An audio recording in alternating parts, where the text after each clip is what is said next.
Sarah threw her diamond ring into the dirty mop water and watched it sink to the bottom like her old life had just done.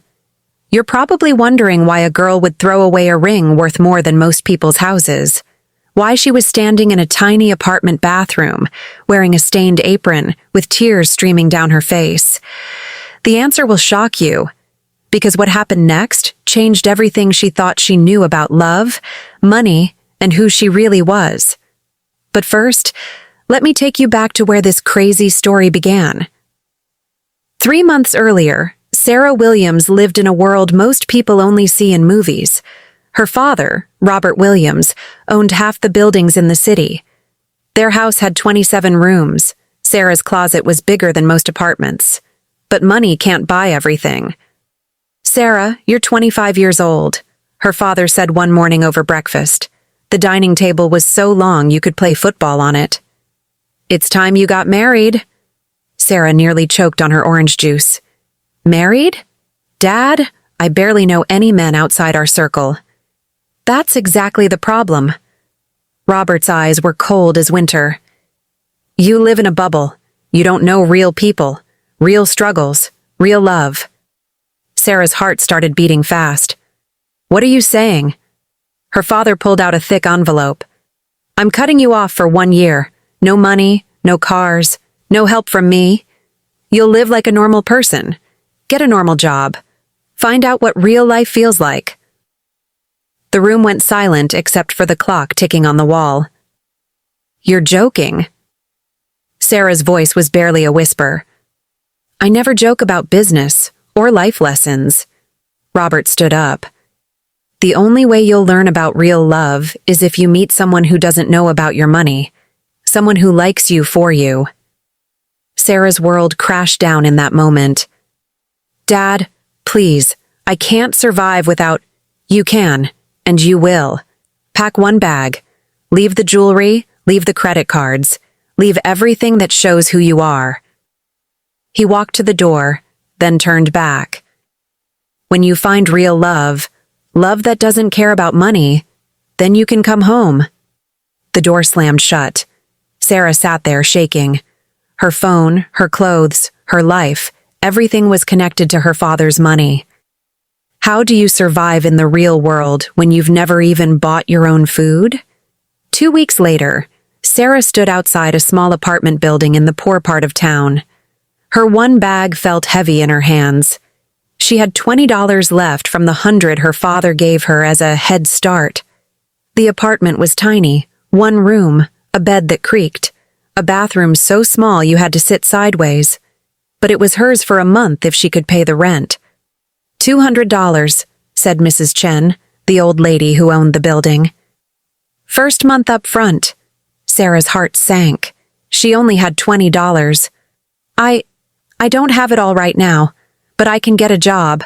I can pay you in a week." Mrs. Chen studied her face. Something in Sarah's eyes must have looked desperate enough because she nodded slowly. 1 week, or you're out." That night, Sarah lay on the hard bed and cried. She had never felt so alone, so scared, so lost. But she was also determined. She would prove to her father that she could make it. She would find real love, and she would do it all on her own. Finding a job when you have no experience is hard. Finding a job when you've never worked a day in your life is impossible. "Have you ever cleaned before?" asked the manager at the hotel. I've seen people clean." "Next. Can you cook?" asked the restaurant owner. "I know how to order food." "Get out." After 3 days of rejections, Sarah was desperate. That's when she saw the sign in the window of Mason's coffee shop. "Help wanted, cleaning staff." The shop was small but busy. People rushed in and out, grabbing coffee and sandwiches. Behind the counter stood a man about her age with kind eyes and a smile that made her heart skip. "I'm here about the job," Sarah said. The man looked up from making coffee. "I'm David, the owner. Ever cleaned before?" Sarah almost lied. Then she remembered her father's words about learning real life. "No, but I need this job more than I've ever needed anything." I'll work harder than anyone you've ever hired." David studied her face. "You're not from around here, are you?" "What makes you say that?" "Your hands. They're too soft for someone who's done hard work." He was quiet for a moment. "But something in your eyes tells me you're telling the truth about needing this job." Sarah held her breath. $7 an hour.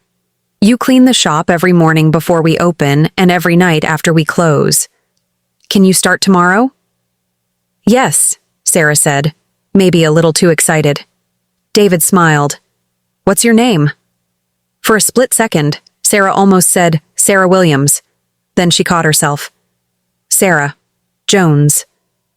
"Welcome to the team, Sarah Jones." The first day of work almost killed her. Sarah had never held a mop before. She didn't know you had to wring it out. Water went everywhere. She broke 2 glasses trying to wash dishes. Her back hurt from bending over. Her hands got raw from the cleaning chemicals. By the end of the day, she was exhausted and covered in soap suds. David found her sitting on the floor, looking defeated. "Rough first day?" he asked gently. "I'm terrible at this." "Everyone is terrible at first." He sat down next to her. "You know what matters? You didn't quit. Most people would have walked out after the first hour." Sarah looked at him. His clothes were simple but clean. His hands were rough from working. His smile was real, not the fake smiles she was used to from people who wanted her father's money. "Why did you give me a chance?" she asked. "Because you reminded me of myself when I first started.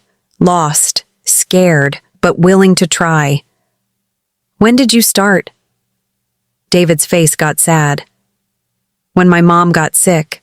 I was in college, studying business. Had to drop out to take care of her and keep this place running. She started this coffee shop with nothing but dreams and hope. Where is she now?" "She died 2 years ago." His voice got quiet. "But I kept the shop going.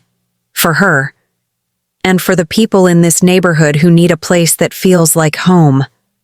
Sarah felt something strange in her chest.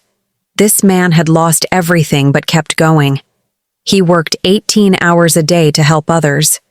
He had never asked for anything from life except the chance to make it better for people around him.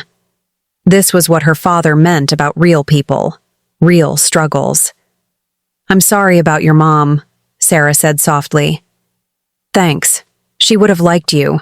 She always said you can tell good people by how they treat others when they have nothing to gain from it." Sarah's heart beat faster. If only he knew who she really was. Over the next month, Sarah got better at cleaning. Her hands got rough, her back got stronger. She learned to live on $7 an hour and a tiny apartment. But more than that, she learned about David. He gave free coffee to homeless people. He hired kids from the neighborhood who couldn't find jobs anywhere else.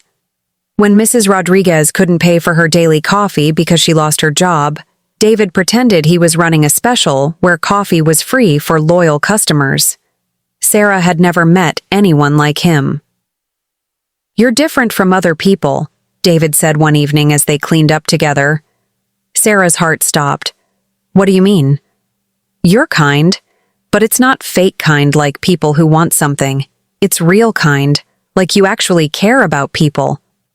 He paused. "Most people who work cleaning jobs, they're angry about it. You're not angry. You're grateful." Sarah felt sick. If he only knew the truth. "Maybe I'm grateful because I know what it's like to have nothing," she said. It wasn't exactly a lie. That night, as Sarah walked home to her tiny apartment, she realized something that scared her. She was falling in love with David. Real love, the kind her father talked about, but it was all built on a lie. "Would you like to go out sometime?" David asked one Thursday evening. They had been working together for 6 weeks. Sarah's heart jumped. "Like, a date? If you want it to be a date?" He looked nervous. "There's this place by the river. Nothing fancy. We could get some cheap food and watch the sunset." "I'd love that." That Saturday, Sarah put on her simplest clothes. No makeup. No jewelry except the small earrings she'd kept from her old life. David picked her up in an old truck that made funny noises. "Sorry about the truck," he said. "I know it's not much." "It's perfect," Sarah said, and she meant it. They went to a food cart that sold tacos for $2 each. They sat on a blanket by the river and watched boats go by. David told her stories about growing up poor but happy. Sarah told him stories about, well, she made up stories about growing up poor but happy too. "You know what's funny?" David said as the sun started to set. "What?" "I've dated other girls before, but with them I always felt like I had to be someone else. Someone with more money, someone more successful." He looked at her. "With you, I feel like I can just be me." Sarah's chest tightened. "Why?" "Because you understand what it's like to struggle. You don't judge me for not having much. You like me for who I am, not what I have." Sarah wanted to throw up. The exact thing that made him love her was a lie. "David," she started. "I know we haven't known each other long," he said quickly. "But I think I'm falling in love with you." The words hit her like a punch to the stomach. "I love you too," she whispered. And it was the truest thing she'd ever said, but also the cruelest. The next 2 months were the happiest and most miserable of Sarah's life. Happy because David was everything she'd never known she wanted. He was kind without trying to impress anyone. He was strong without being mean. He loved her laugh, her terrible cooking attempts, the way she sang off-key while cleaning. Miserable because every day the lie got bigger. When David's truck broke down, Sarah wanted to fix it for him. But Sarah Jones, the poor cleaning girl, couldn't afford to fix a truck. When David got sick and couldn't afford medicine, Sarah wanted to help. But Sarah Jones couldn't help. When the coffee shop started losing money because a big chain store opened down the street, Sarah wanted to save it. But Sarah Jones couldn't save anything. "I might have to close the shop," David told her one night. He looked broken. "I can't compete with the big guys. I don't have enough money to fight back." Sarah held him while he cried. She had enough money sitting in trust funds to save 100 coffee shops, but she couldn't touch any of it without admitting who she really was. "We'll figure something out," she said, but she didn't know how. That night, Sarah made a decision that would change everything. She called her father for the first time in 4 months. "Sarah?" His voice was surprised. "Are you ready to come home?" "No, but I need to ask you something." Her hands were shaking. "If I told you I found real love, would you believe me?" "Have you?" "Yes. But there's a problem. He doesn't know who I am. And if I tell him, he'll think everything was a lie." Her father was quiet for a long time. "Love built on lies isn't real love, Sarah. But I do love him, more than I've ever loved anyone. And he loves me, the real me, just not the rich me. Then you have a choice to make.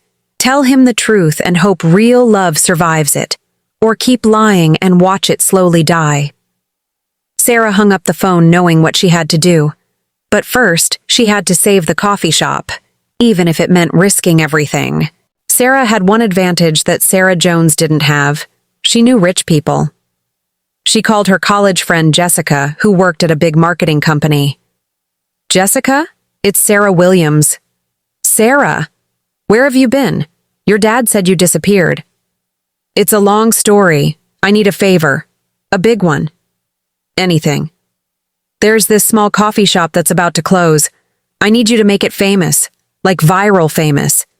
Can you do that without anyone knowing it came from me?" "Are you kidding? I live for this stuff. What's the shop called?" 2 weeks later, Mason's coffee shop was everywhere online. Food bloggers called it the hidden gem of authentic coffee culture. Instagram influencers posted pictures of its rustic charm and genuine community spirit. A famous food show wanted to film there. "I don't understand what's happening," David said, staring at the line of customers outside his door. "Yesterday, we had 5 customers. Today we have 50. Sarah pretended to be as confused as he was. Maybe word just spread? But inside, she was happy. She had saved his dream without him ever knowing she helped. Unfortunately, success brought new problems she hadn't thought about. With the coffee shop busy, David hired more staff, which meant Sarah had less work, which meant she had more free time, which meant David wanted to spend more time with her outside of work. "Let's go to dinner somewhere nice," he said one evening. "We can finally afford it." They went to Romano's, a small Italian restaurant Sarah had never been to. It wasn't fancy by her old standards, but it was the nicest place David had ever taken her. Sarah was having a wonderful time until she heard a familiar voice. "Sarah Williams? Is that you?" Sarah's blood turned to ice. She turned around to see Marcus, her father's business partner's son, someone who'd known her since they were kids. "Marcus," she said weakly. David looked confused. "You two know each other?" Marcus looked between them, clearly not understanding what was happening. "Know each other? We grew up together? Sarah's father owns—" "Marcus," Sarah said quickly, standing up. "Can I talk to you outside for a second?" But David was already suspicious. "Williams? I thought your last name was Jones." Sarah's heart was beating so hard she thought it might explode. I can explain." "Sarah Williams," Marcus said, still confused. "Why are you pretending not to know me? And why are you dressed like—" He looked at her simple clothes with disgust. David's face changed. Sarah had never seen him look hurt before. Really, truly hurt. "Sarah Williams," he said slowly. "As in Robert Williams? The billionaire?" Sarah couldn't speak. "Oh my God," Marcus laughed. "Are you slumming it? Is this some kind of social experiment? Did Daddy cut off your credit cards?" "David, let me explain," Sarah said desperately. But David was already standing up. "You're a billionaire's daughter." "Yes, but—" "You lied to me. About everything. Not about everything. Not about loving you." David's laugh was bitter. "Love? You've been playing pretend with me for 4 months. Did you think this was funny? Poor boy falls for rich girl?" "David, no, it's not like that." But he was already walking away. Sarah ran after him, leaving Marcus standing confused in the restaurant. "David, please listen to me." She caught up to him outside the restaurant. People were staring, but Sarah didn't care. "Listen to what?" David's eyes were cold. "More lies? I never lied about my feelings for you. You lied about everything else. Your name, your life, your struggles." He laughed, but it wasn't happy. "You want to know what the worst part is? I thought you understood me. I thought you knew what it was like to worry about money, to work for everything you have." "I do understand. These 4 months? 4 months? You think 4 months of playing poor makes you understand a lifetime of actually being poor?" Sarah felt tears starting. "You're right. I don't understand what it's like to grow up the way you did. But I understand what it feels like to be alone, to be scared, to work for something that matters to you. Because you chose to. For 4 months. I didn't choose to be poor, Sarah. I didn't choose to watch my mom die because we couldn't afford good health care. I didn't choose to drop out of college. I didn't choose to work 18-hour days just to keep a roof over my head." Each word felt like a slap. Sarah realized how small her problems seemed compared to his. "You're right," she whispered. "I'm sorry. Sorry doesn't fix this. You made me fall in love with someone who doesn't exist. Sarah Jones was poor and honest. Sarah Williams is rich and a liar. I'm still the same person." "No, you're not.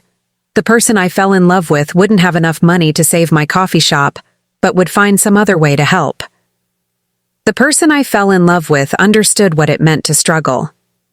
His voice broke. "The person I fell in love with was real." David started walking away again. "I saved your coffee shop," Sarah called out desperately. He stopped and turned around. What? The sudden success. The viral marketing. That was me. I made it happen. David's face went through so many emotions that Sarah couldn't read them all. You... What? I couldn't watch you lose something that mattered to you. So I called in some favors. I made your shop famous. For a moment, David looked grateful. Then his face got angry again. So now I owe my success to you too? Great. My girlfriend was fake, and my business success was fake. David, no. Stay away from me, Sarah. Go back to your real life. This was all just a game for you anyway. This time when he walked away, Sarah didn't follow. She stood on the sidewalk, crying, as the love of her life disappeared into the night. Sarah went back to her tiny apartment and cried harder than she'd ever cried in her life. She had found real love, just like her father wanted. But she had destroyed it with lies. For 3 days, she didn't eat. She didn't sleep. She just lay on the hard bed and replayed every moment with David, wondering how she could have done things differently. On the 4th day, someone knocked on her door. Sarah, it's Mrs. Chen. Sarah opened the door. She must have looked terrible because Mrs. Chen's face got worried. Child, what happened to you? Sarah broke down and told her everything. About her father, about the lies, about David, about losing the only real thing she'd ever had. Mrs. Chen listened without saying anything. When Sarah finished, the old woman was quiet for a long time. You made mistakes, Mrs. Chen finally said. Big ones. But the biggest mistake would be giving up now. What do you mean? You want to know the difference between real love and fake love? Sarah nodded. Real love fights for itself. Fake love runs away when things get hard. But he hates me now. He's hurt. That's different from hate. Hurt can heal if you're willing to do the work. What kind of work? Mrs. Chen smiled sadly. The hardest kind. Being honest. Not just about your lies, but about why you lied. And then proving that the person you became with him was more real than the person you were before him. Sarah spent the next week thinking about what Mrs. Chen said. She realized that her biggest mistake wasn't lying about her money. It was lying about why the money didn't matter when she was with David. The truth was, she had been happier cleaning floors for $7 an hour than she'd ever been living in a 27-room house. She had felt more alive struggling to pay rent than she ever had with unlimited credit cards. David had given her something no amount of money could buy. He had made her feel useful, important, real. She had to tell him that. But she also had to prove it. Sarah made a decision that would shock everyone who knew her. She called her father. I want to give it all away, she said. Give what away? Everything. My inheritance, my trust funds, all of it. Her father was quiet for a long time.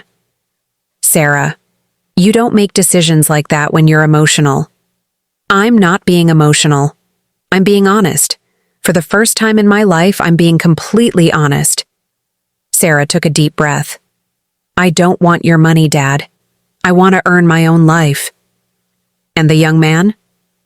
I love him. Real love. The kind you wanted me to find. But I might have lost him forever. Her voice broke. I have to try to get him back, even if it doesn't work. How? By showing him that Sarah Jones wasn't fake. She was who I really am when I'm allowed to be myself. The next morning, Sarah walked into her father's office wearing the same simple clothes she'd worn to clean the coffee shop. I want to make this official, she said, putting papers on his desk. I'm giving up my inheritance. All of it. Her father looked at the papers. You're serious? I've never been more serious about anything. And if this boy doesn't take you back?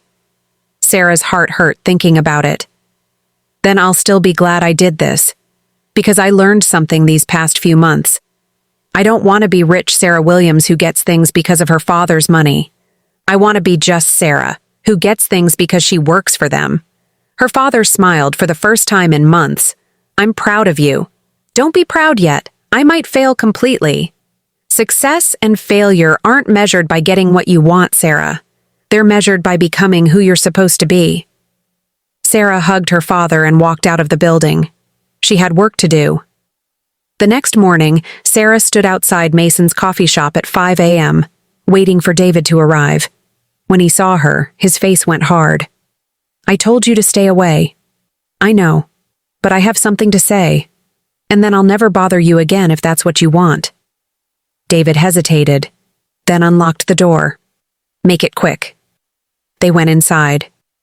The shop looked busy and successful, full of expensive coffee machines and new furniture. Sarah felt proud that she had helped make that happen, even if David didn't want her help. I lied to you, Sarah said, about my name, my money, my background. All of it. I know. We covered this. But I didn't lie about the important stuff. I didn't lie about falling in love with your kindness. I didn't lie about thinking you were the best man I'd ever met. I didn't lie about being happier working here for $7 an hour than I'd ever been living in my father's house.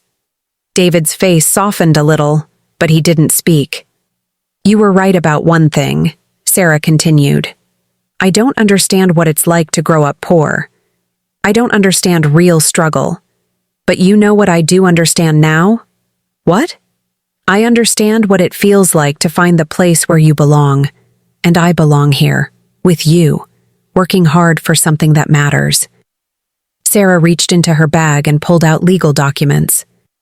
I gave it all up, she said simply. What? The money, the inheritance, all of it. It's gone. David stared at the papers. You... What? Why? Because the only time in my life I've been truly happy was when I was Sarah Jones, cleaning your floors and falling in love with you. Tears started falling down her face. I'm not asking you to forgive me for lying. I'm asking you to let me prove that the person I was with you was more real than anyone I'd ever been before. David was quiet for a long time. You gave up billions of dollars? I gave up money that was never really mine anyway.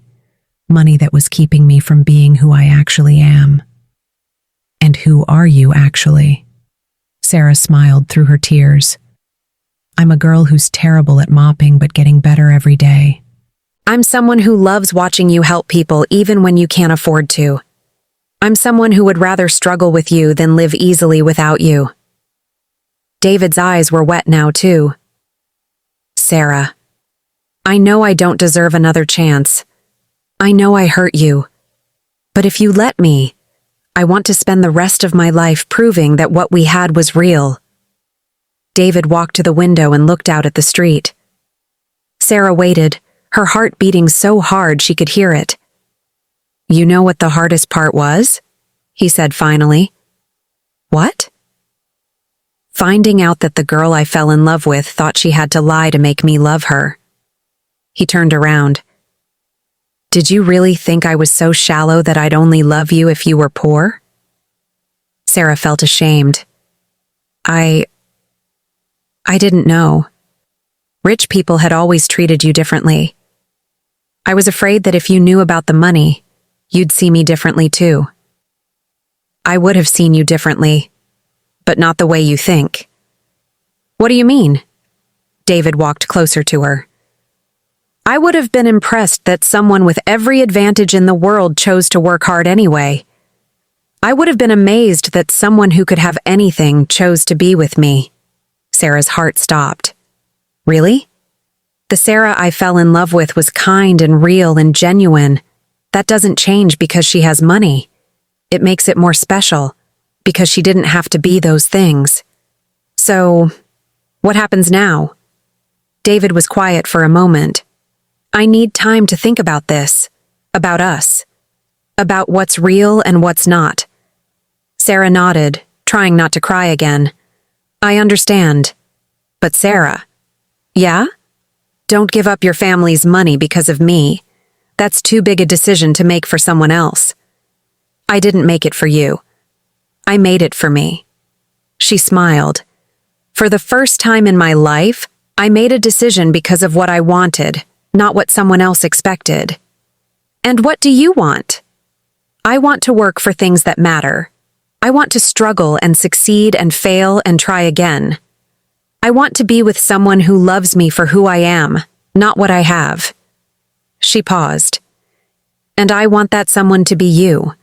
But even if it's not, I'm glad I found out who I really am. David looked at her for a long time. Can I ask you something? He said. Anything. If I asked you to marry me right now, what would you say? Sarah's heart exploded. I'd say yes, but I'd also say we should probably date honestly for a while first. David laughed. It was the first time she'd seen him smile since the night at the restaurant. Sarah Jones, he said. Actually, it's Sarah Williams, but I'm thinking about legally changing it to Jones. Don't. I fell in love with all of you, even the parts I didn't know about yet. And then he kissed her. 6 months later, Sarah stood in Mason's coffee shop at 5 a.m. mopping floors. But everything was different now. She and David were engaged. The coffee shop was successful. And Sarah had learned to live on a budget, pay bills, and appreciate things she had to work for. You know you don't have to clean floors anymore, David said, making coffee for the morning rush. We can afford to hire more people. I know, but I like it. It reminds me where we started. Where we really started, David corrected. No more lies. No more lies, Sarah agreed. She wore a simple engagement ring that David had saved for months to buy. It cost less than her morning coffee used to cost in her old life. But it meant everything to her, because she knew exactly what David had sacrificed to get it. Do you miss it? David asked. The money? The easy life? Sarah thought about it honestly. Sometimes I miss not worrying about rent, but I don't miss feeling useless. I don't miss not knowing if people liked me for me. And your father? How does he feel about all this? Sarah smiled. He says he's proud of me for the first time in his life, and he loves you. Even though I'm marrying his daughter and she gave up billions of dollars? Especially because of that. He says you're the only man who's ever made him believe someone could love me for the right reasons. David kissed her forehead. He's wrong about one thing. What? I don't love you despite your background. I love you because of everything you are. Rich girl, poor girl, cleaning girl, all of it. You're the bravest person I know. How am I brave? You gave up everything safe to find something real. Most people never have that kind of courage. Sarah looked around the coffee shop that had become her home, at the man who had taught her what real love felt like, at the life she had built with her own hands. You know what's funny? She said. What? My father wanted me to learn about real life and real love. I thought that meant pretending to be someone else, but it actually meant learning to be myself. 1 year later, Sarah walked down the aisle of a small church in the neighborhood where she and David had built their life together. She wore a simple white dress that she had bought with money she earned herself. Her father walked her down the aisle, tears in his eyes. You ready for this? He whispered. I've been ready since the day I threw my old engagement ring in the mop water, Sarah whispered back. The church was full of people from their neighborhood. Mrs. Chen sat in the front row, crying happy tears. The customers who had become like family filled the pews. But the only person Sarah saw was David, standing at the altar in a suit he'd bought specially for this day, looking at her like she was the most beautiful thing he'd ever seen. When they got to the altar, Sarah's father shook David's hand. Take care of her, Robert said. I will, David promised. But I think she's pretty good at taking care of herself now. The ceremony was simple and perfect. When they got to the vows, Sarah and David had written their own. David, Sarah said, her voice shaking with emotion, you taught me that love isn't about what someone can give you. It's about who they help you become. You helped me become someone I actually like. Someone who works for what she wants. Someone who values people over things. someone who knows the difference between being comfortable and being happy. She took a shaky breath. I promise to love you not because you're perfect, but because you're real. I promise to build a life with you that we can both be proud of.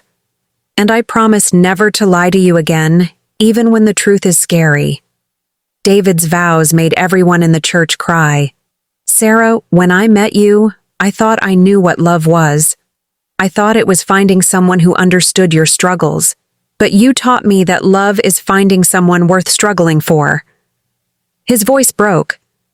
You gave up everything to prove that what we have is real. But you didn't have to prove anything to me. I knew it was real the first time you smiled at me. When they kissed, everyone cheered. 5 years later, Sarah sat in the expanded Mason's coffee shop, balancing books and watching her husband serve customers. They owned 3 coffee shops now, all built slowly with hard work and careful saving. Sarah had learned accounting, marketing, and business management. David had learned to trust her completely. Their life wasn't easy. They worked long hours. They worried about money sometimes. They had fights and stress and all the normal problems that come with building a life together, but they were deeply, completely happy. Mrs. Mason, called one of their employees. Sarah had taken David's last name when they got married. There's someone here to see you.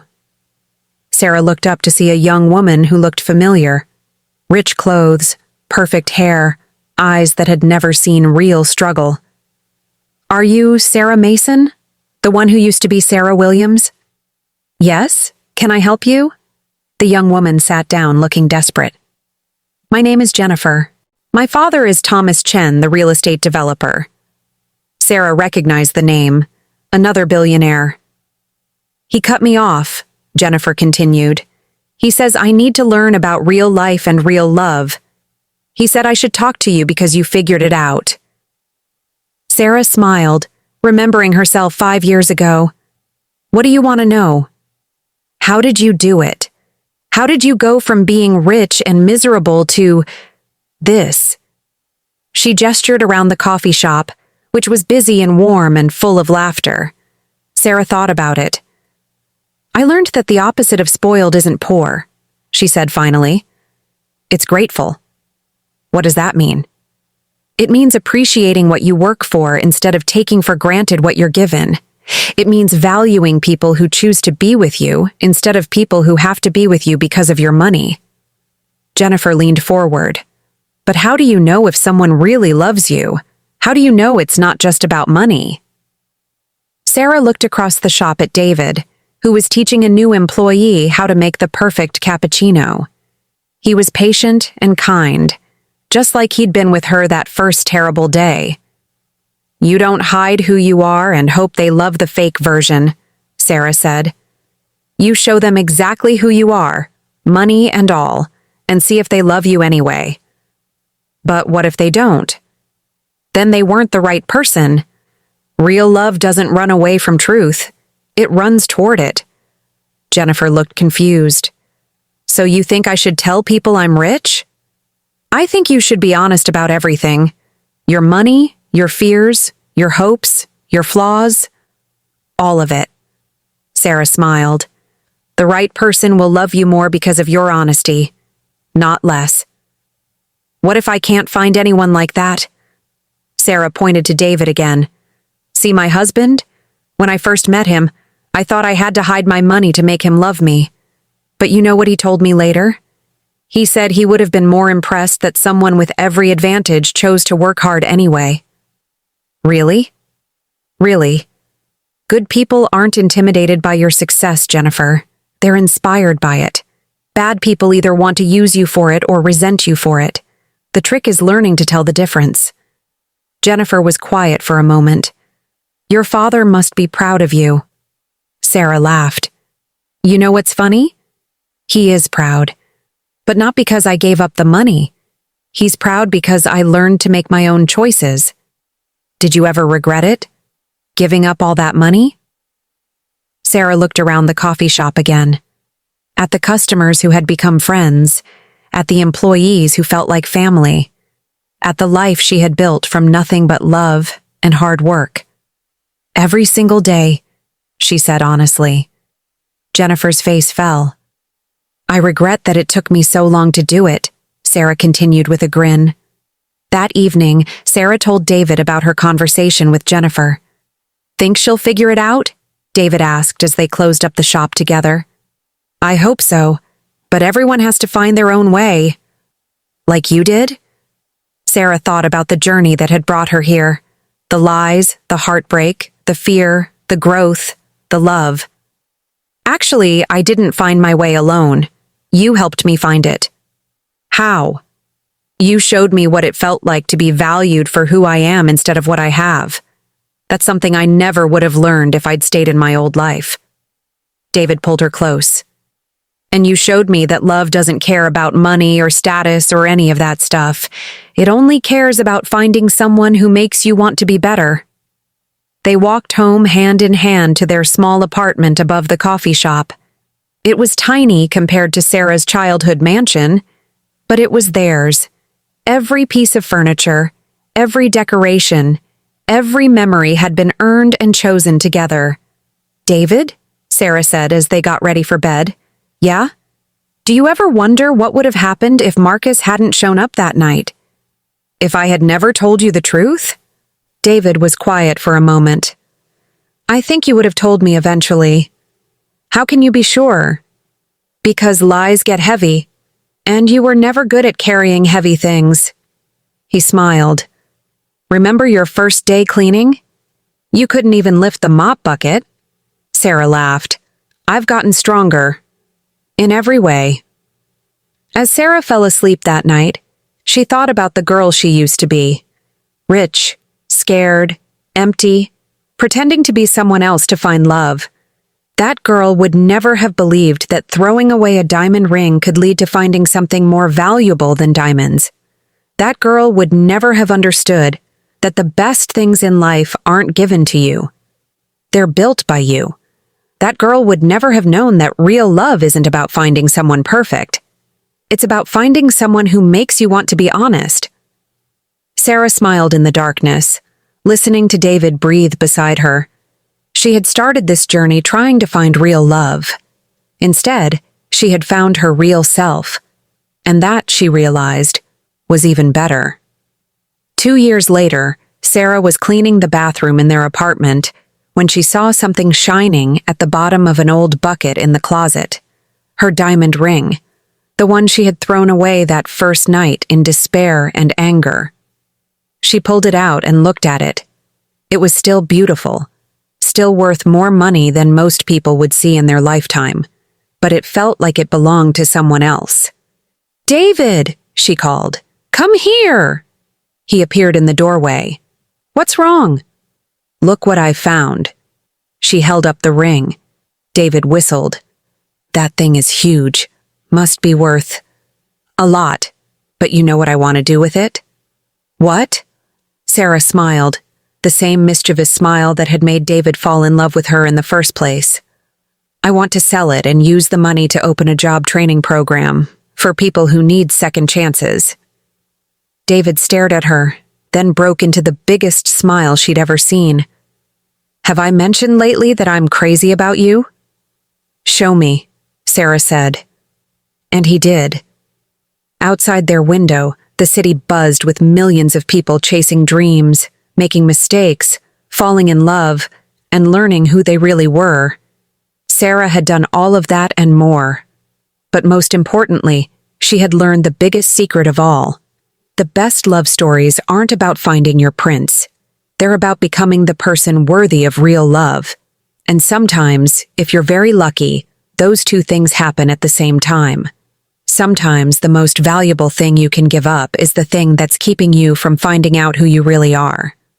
Sarah learned that love built on lies will always crumble, but love built on truth, even painful truth, can survive anything.